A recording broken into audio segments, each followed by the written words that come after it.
What if we make it to where people don't have to fight us in order to feel important or feel right? What if we just give them a sense of being important?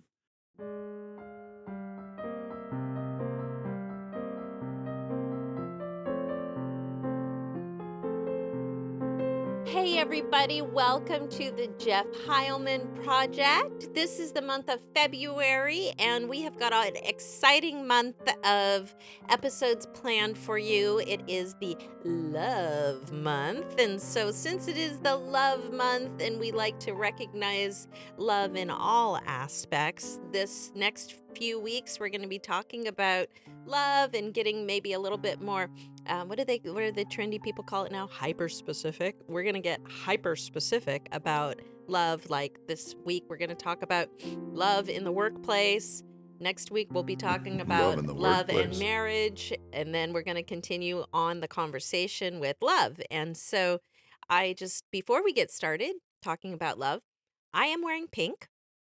For those of you who are listening I'm and not wearing watching, red. Jeff is wearing red. There is a shortage of Valentine decor in my home, and I own that. I was thinking about trying to, like for Halloween, we put a pumpkin out on our little display here, and I was trying to think of anything that I had that was like a heart or anything, and gosh, I don't have anything. I don't have any Valentine decor. It's not that we don't observe it, but we try to share love every day around here, so we've never really been one to like go over and above for Valentine's Day. We haven't really done that as a family, but it doesn't mean that it's any less important. Saint Valentine was a person. It's just a cool time to reflect and to think about love and what love means, and for those who have never maybe even experienced love, it can be difficult to be a father or a mother and show love when you haven't necessarily received love on a scale that you feel comfortable, passing it on. So, before we get into the episode, how did January go? I mean, we just finished January. How'd January go, Jeff? January was okay. I didn't close any business at work or in consulting, but I did have a lot of progress toward deals coming in. So we're open for business. We're doing consulting. We're selling tax software. I'll have online courses ship shortly. There'll be a Jeff Heilman Project newsletter. Starting to build systems in place for Twitter and LinkedIn posts on a regular basis, just to be more consistent. It seems that seems to be the thing that gets people going. And folks, if you are not getting out there and using social media in order to build a brand, it doesn't matter if you have a business or not. You got to be talking to people because Hey, there's going to I be published 4 CU did Fridays the you did entire month of January. So did I congrats. am 1 for 12 for this Yeah, year for yeah. CU Fridays, and I've been having a lot of fun producing those and just continuing the conversation regarding whatever the topic that we're start out having here. Yeah. Just coming away from last week thinking about the fact that we have a really high standard. This podcast may not be reaching a lot of people, but it's done really well. It's done the best that we can do it. Andrea works on it for hours and hours each week, making sure that we edit it properly. Jessica works out themes. We work out clothing. We've got a 12 by 12 room that we're sitting in that we built, framed, and built soundproofing for it so that we could try to get the right sound. We're using the best cameras that we can afford, tripods, lighting, decor, seating, rugs, everything. We're doing it the best we can. And so that doesn't necessarily mean that we're going to get a ton of views or that people care to listen, but we care. And the fact that we get to wake up every day and be like, whatever we do, it doesn't matter what our career choice is going to be. If I'm selling software or doing consulting full time or whatever we end up doing, but we're going to do it the best that we can possibly do it. And we're going to put our shoulder into the work, and we're going to build systems so that we can automate much of the mundane aspects of the business so that we can spend more time goofing off, spending time with our family, going out for coffee, going out to dinner. Life can be very rich when you figure out how to get away from just play and react all the time. So those things, as I look at 2025, what we're going to do. Do we want the podcast to grow? Sure, we want the podcast to grow. That's goes without saying. But what we really want to do is we want to maintain a world-class standard in everything that we're doing, whether it's raising kids or our jobs. And we're reading a great book Yes. right now. As a You want to couple, talk we're a little bit reading about a book called Live Fearlessly. It's a fantastic book by Jamie Winstrop. Winstrop? Winthrop? Yeah, I think that's right. Yeah, we butchered that, and that's called being on the fly doing a And podcast. it's But anyways, a the book is called Live friend Fearlessly, sent it to and it is fantastic. Miss Natalie, Auntie Natalie sent Auntie that Natalie to sent us me the book. for my birthday. I Mhm. think it was for my birthday. Yeah, for your birthday. So thanks, shout out to Auntie Natalie But and it's asking some really good questions and really focusing us on what is, what are we being led to do? How are we being led to do it? And how can we live a fearless life? And when you're constantly, life is life, and you're going to be faced with challenges no matter what. What's your biggest takeaway so far from the book?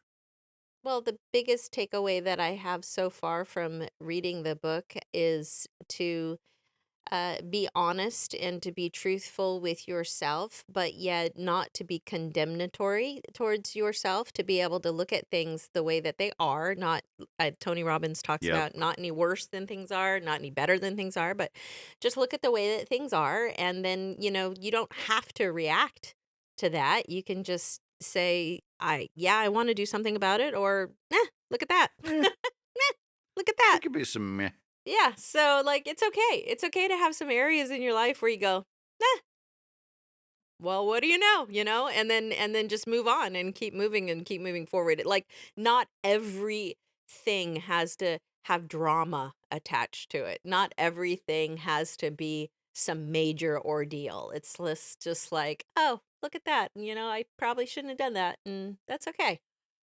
I'm, I want to live more fearlessly moving forward, and living fearlessly moving forward is, in my opinion, a life without judgment and without condemnation. So, Yeah, I really like how he talks about asking people to ask in prayer, hey, where am I not living in truth? yeah. What truth am I not living into? You got a really good revelation from that as far as how you want to handle just the raising the kids moving forward. And then I got a really interesting thought just in my mind that, you know, we're doing stuff.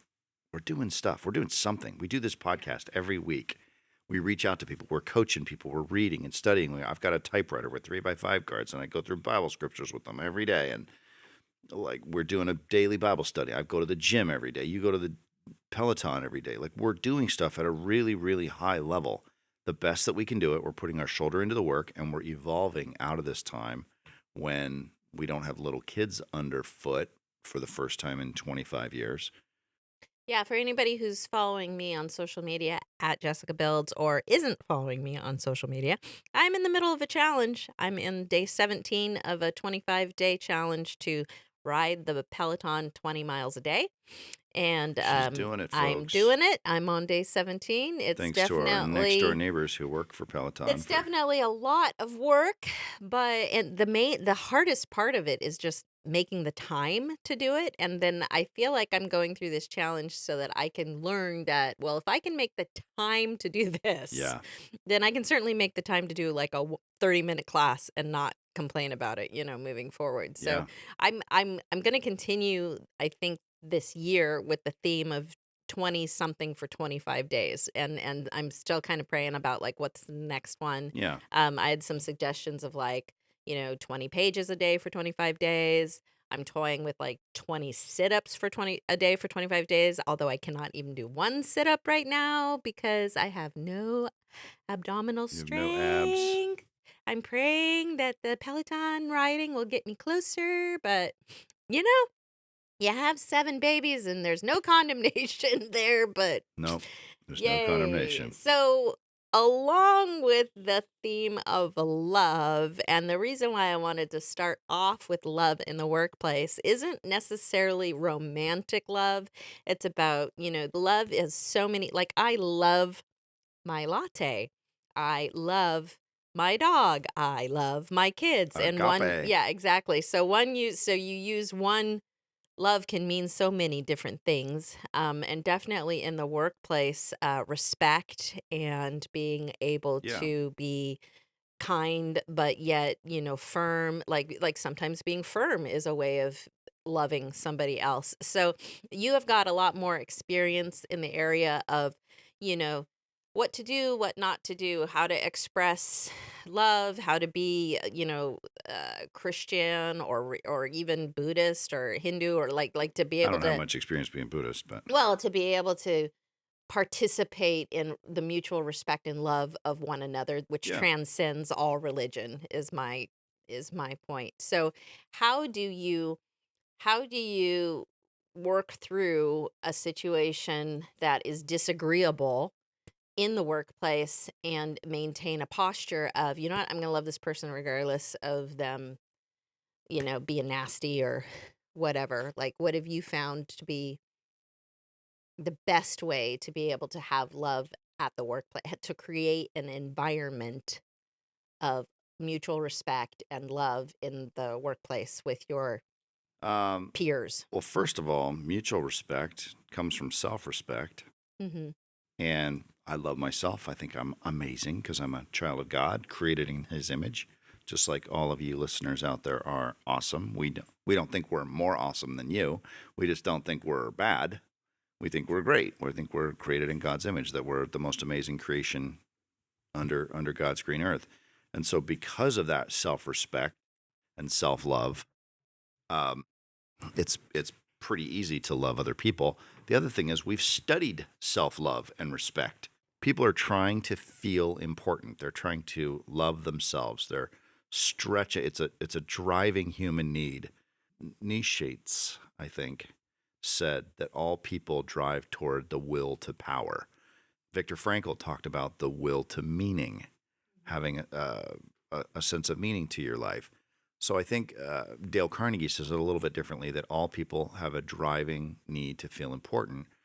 And so when I read How to Win Friends and Influence People 30 years ago, I realized, wait a minute, if everybody's that buys a Ferrari or a loaf of bread, or they have a kid, or they don't have kids, or they grow a mustache, or they wear a certain type of hat or a certain type of clothing, they're all looking for the same thing. They're all trying to get to that sense of importance. It's hardwired in as a survival mechanism. So what if we just give it to them? Mhm. What if we make it to where people don't have to fight us in order to feel important or feel right? What if we just give them a sense of being important? It doesn't cost us anything, and it ends up giving them something that is priceless to that person.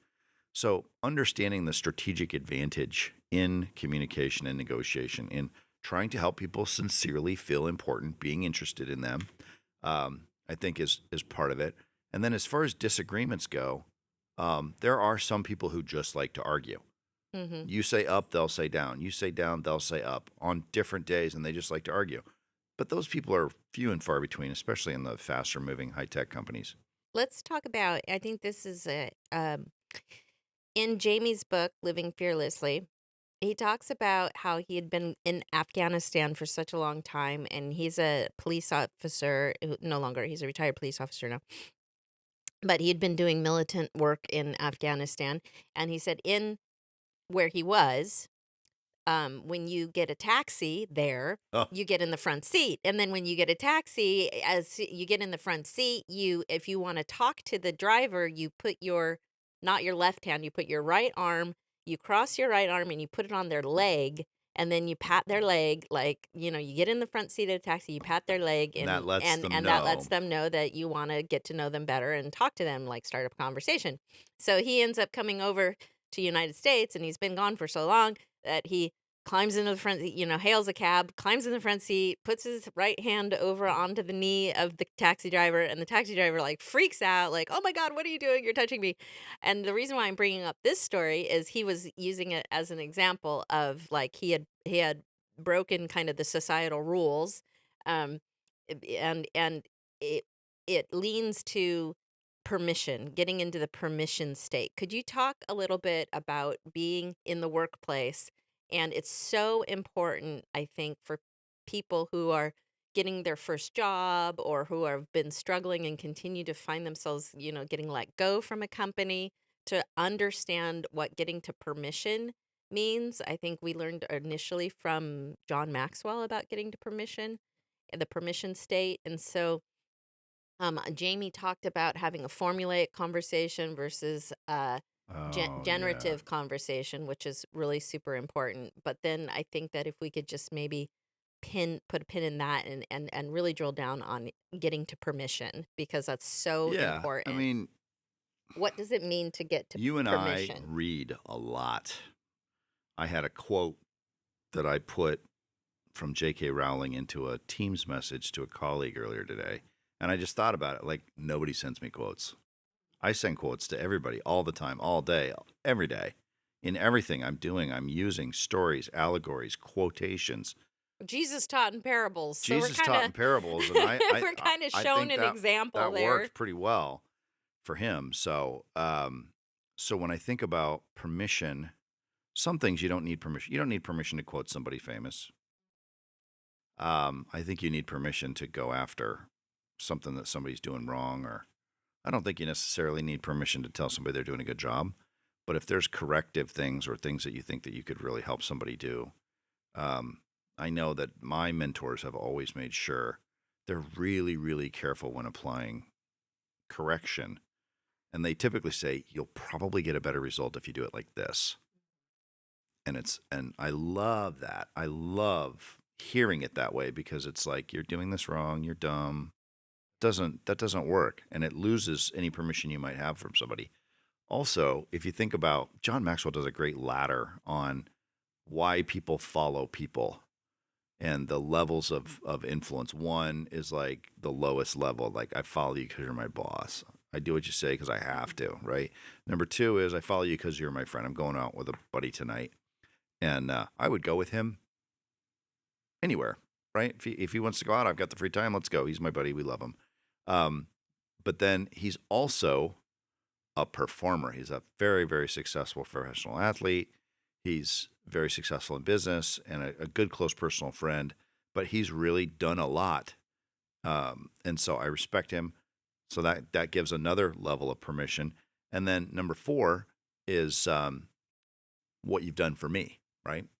If somebody's a great salesperson and you admire them in your organization, or somebody's a great attorney or they work on things, you might follow them because of what they represent to the org. But if they actually take time and interest in helping you and mentoring you, then that sends a whole nother level of leadership beyond performance and a whole nother level of permission. And so I feel that way about this particular guy. And then there's people who are number five. Leadership is personhood. You know, your Steve Jobs or your Larry Ellison, who are famous because of what they've done for the world. So I'm trying to, I'd like to be able to throw some examples out. You've got a lot more experience. I know that there's some people who grant you permission right away. I have some friends who are like, immediately, first conversation, we're talking about their,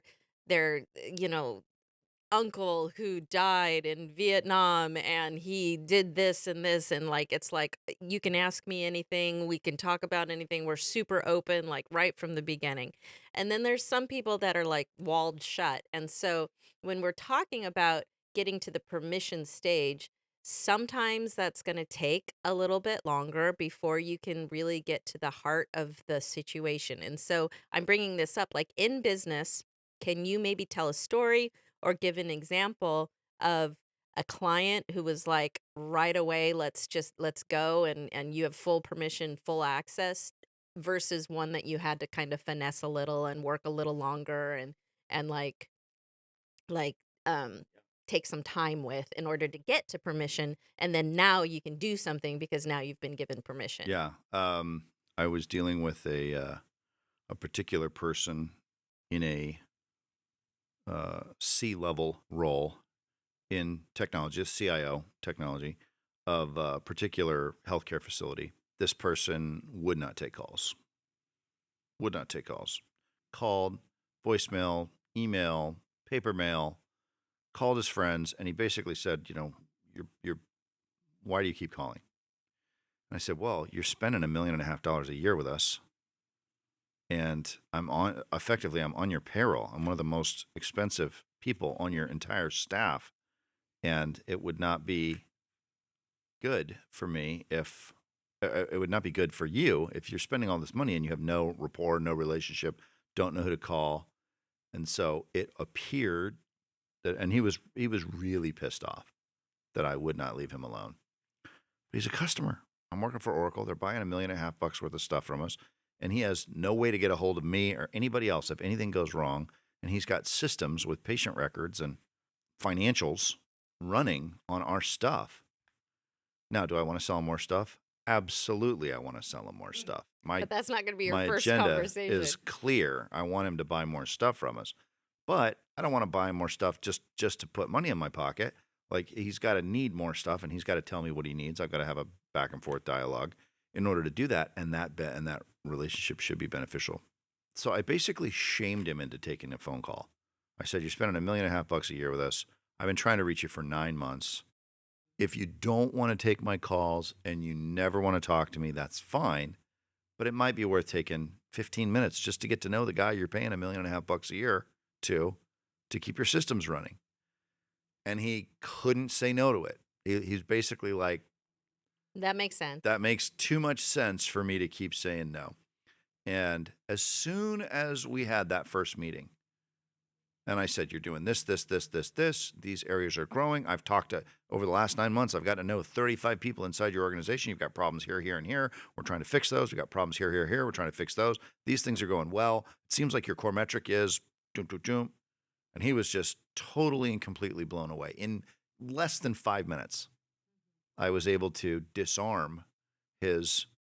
But you had to have a preemptive conversation first to get to the "I give you permission" Yep. state. Yep. And then once he gave you permission, Yep. then he was able to receive what you had to say. And so I That's think right. that's so. And he did buy more So eventually. that's so critical because I But feel, most people aren't willing to do Yeah. that much work. Yeah. And it's like, I'm not really willing to do that much work either. But if I only have 5 customers, But I think that so many people just go into relationships and they don't understand the permission principle, and they immediately right away begin to download onto somebody who cannot receive it or isn't ready to receive it or is uncomfortable, and then they wonder, well, why don't I have more friends, or why can't I, why can't I close these deals? Because, well, you're leading with, you know, salespeople are selfish and they're lazy. you're leading with "I want to sleep with you," and you haven't even taken them out to breakfast Yeah. yet, and so that's kind of the. Well, and if you're going to be great in sales too, you have to recognize that it's all about them. It has to be. Everything has to be all about the customer.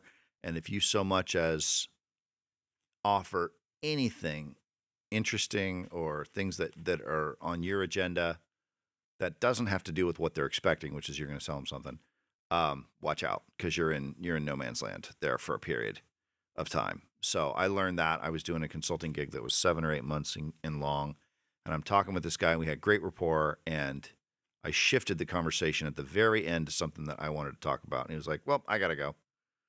Sorry, love to hear your story, but I gotta go. I gotta take care of my kids or something." And Yeah. could have been bad timing on my part. He wasn't really offended. We had plenty of rapport still to this day, but it was like, "Oh yeah, that's right. They really." Oh, yeah. People do not care. They don't care. They don't care about you. They don't care about your stories. They don't want to know anything you know.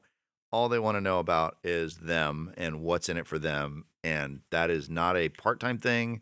It's not a 40-hour a week thing. It is a 24/7 what's in it for me. And so if you just talk in terms of other people's interests, which is, I don't know, chapter 6 or 7 out of Dale Carnegie's book, just speak in terms of other people's interests all the time. It's always about the other person, what they want. And eventually over time, if you just make that a habit, it'll come to the point where they're like, even the toughest customers. I've had some really, really difficult folks that have taken years sometimes to get to know. Even those guys will eventually be like, I trust you because nobody's willing to do the work to get to know me.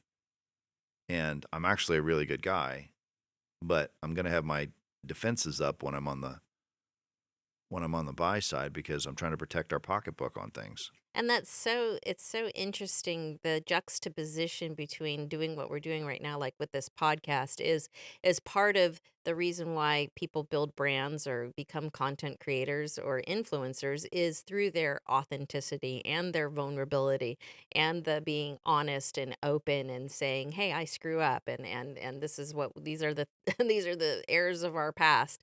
But yet when you're in a situation to where you're in corporate, I mean, this is what we're talking about here. This podcast is about bringing the humanities That's to right. the everyday life in the valley or whatever you want to, Yeah, I however you mean, want to spin it. we live in Silicon Valley. The That's a the thing. the day job requirement of being talking about others, of not being vulnerable, about showing love by way of respect and getting to the permission state.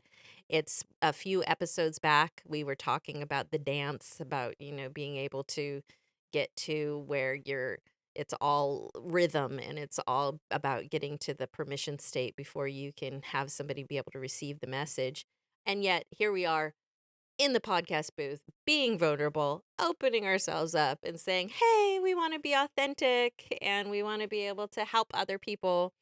Um, so there is a push and pull, if you will, regarding how to I best think I serve. think too, and this podcast has really helped. I think Andrew was making a comment last week about the fact that he seems like we're more comfortable in front of the camera. I'm certainly more comfortable in front of the camera. You don't look very comfortable right now. You look like you're wrapped up in a Well, I mummified am suit. It's 'cause it's cold. cold. It's 'cause I'm it's cold. cold, Yeah. everybody. Actually, I'm very warm. I'm toasty. I got my scarf, my little fuzz. For those of you who are not It is. watching What's the on temperature outside? YouTube, It is 56 degrees outside, and we're in a garage that is not heated. we are in an unheated garage which had a rat in it earlier, Did. but I keep like looking around. So if We anybody's have a watching on mascot. YouTube, We have Remy.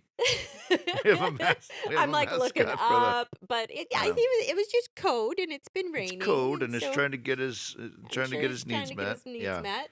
He's trying to find love in all the wrong places. Oof, there's no love in this garage, that's for sure. But Rat love.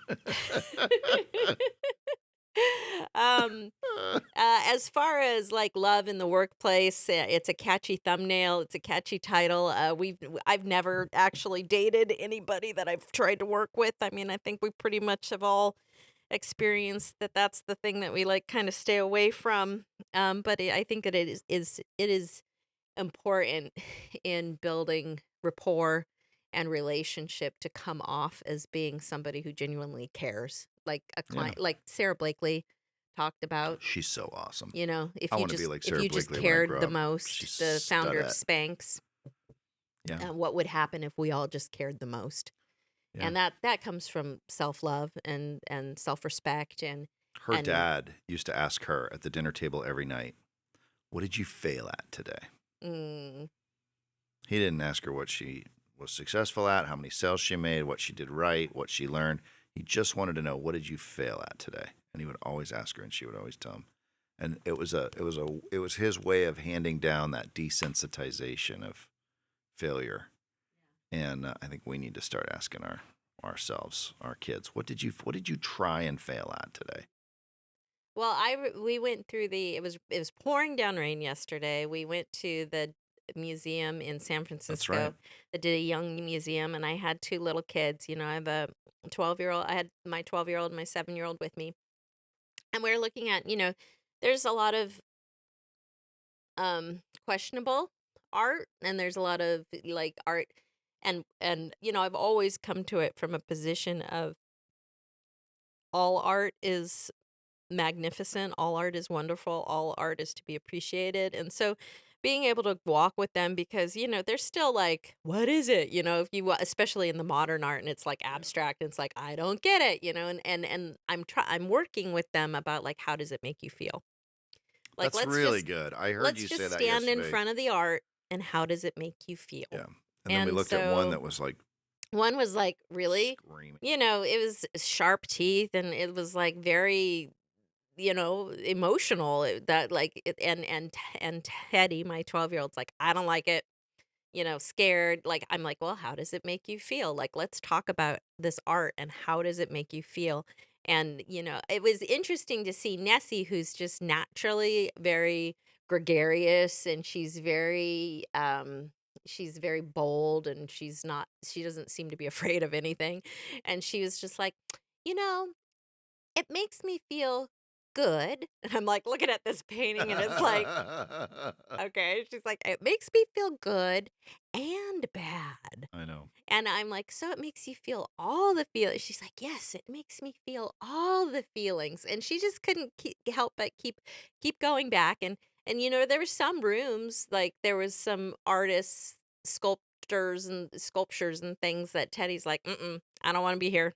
Can we move on to the next exhibit? And it's just like, great. I think that museums, I think that relationships, I think that being in tune with our feelings, and that's why I'd really like to be able to spend this month of February talking about love and talking about feelings, and hoping to encourage people to really don't just shove these things down, because typically, if you do not address feelings, they will come out in negative habits, or, you know, eating your feelings away, or, trying to work out Yeah. working out so hard that you're working away like avoiding feelings. And that's certainly not healthy. And so being able to go into the art museum and being able to look at these art pieces and these sculptures and these things, and just ask ourselves, well, how does this make me feel? Was like a really important part of conversations. Like, if imagine if every person, whether they're in sales or management or leadership, after they hung up a phone, would just take 5 seconds, even 1 minute, and think about the conversation that they just had, and said, how does that conversation make me feel? And I think that if everybody could do that in the workplace, and be able to look at their conversations that they've had post conversation, and say, that conversation made me feel good. That conversation made me feel bad. That conversation did not go the way that it should have gone. And then, moving forward, how can I do it differently? Or moving forward, what is my result? Is my result to only ever have good conversations? Is my result only to have peace? Or whatever your personal desire is, coming away from having relationship, and being able to, at the end of the day, we want you to be able to keep your job. We want you to be able to be promoted, to be successful, to get into businesses if that's what you want to get into. And these are going to come from having healthy work relationships that The soft skills, man. have soft skills attached. People go to Exactly. school and they double and triple and quadruple down on STEM, and nothing wrong with STEM, but people lose their jobs because of soft skills. They lose their job because people don't like them, Yeah. because they're not nice. Yeah. And you might think, well, wow, can you really fire somebody because they're not nice? That happens all the time. Mm-hmm. They'll come up with some other reason, because no one wants to say, well, we just fired them because they're not nice. But that's why. Yeah. Yeah, and it's not I discriminate against negative people. Like, I mean, that's not something many people own Everybody up to, does. but they Nobody do. wants to be around negative Yeah. people. Yeah. So if you got a personality problem, fix it. Get yourself a copy of Dale Carnegie's book and fix it. Yeah. And, that's not Dale for us to Carnegie's say. book that we're talking about is How to Win Friends and When Influence friends People. influence people. That's right. The other books, do you happen to know off the top of your head what that John Maxwell book is that he talks about? 21 Irrefutable Laws of Leadership. 21 Irrefutable Laws of Leadership. Dale Carnegie's How to Win Friends and Influence People. We've referred to Jamie Winthrop's book, Live Fearlessly. And I think that's good it. for this That's week. it for this week. So, you guys, thanks for tuning in. Thanks for watching. Thanks for sharing.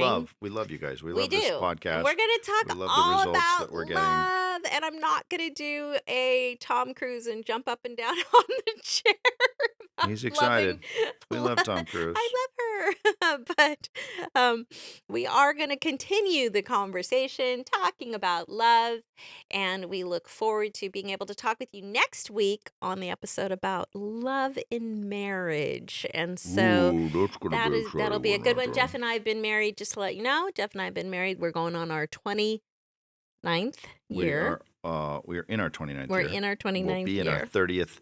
We'll be in our 30th year together next month. Is that how it works? Well, I'm I mean, still the one that's like, am I 10 months pregnant or am I 9 months pregnant? That's math. you're 9 months pregnant and in your 10th month if you pass your due date. But yeah, you and I, we met on the 13th of March Yeah. And in so 1996. we've been So married a long time. We've had 7 children. We've gone through, lots of life, lots of why did we jobs, have lots 7 of children? moving. Because kids are amazing. And so we'd love to be able to talk about a little bit more about love and marriage, and we're going to do that next week. So tune in, turn it on, share with your friends, like and subscribe, do all of the things to help us get this project out there. And if you can't spell Heilman, it's okay. Hardly anybody can. I get it wrong sometimes. God bless you guys. Thanks for being with us. See you Friday for those of you who follow me on social media at Jessica Builds. But other than that, we'll see you next week on the Jeff Heilman Project. Thanks for joining us. See you. Bye.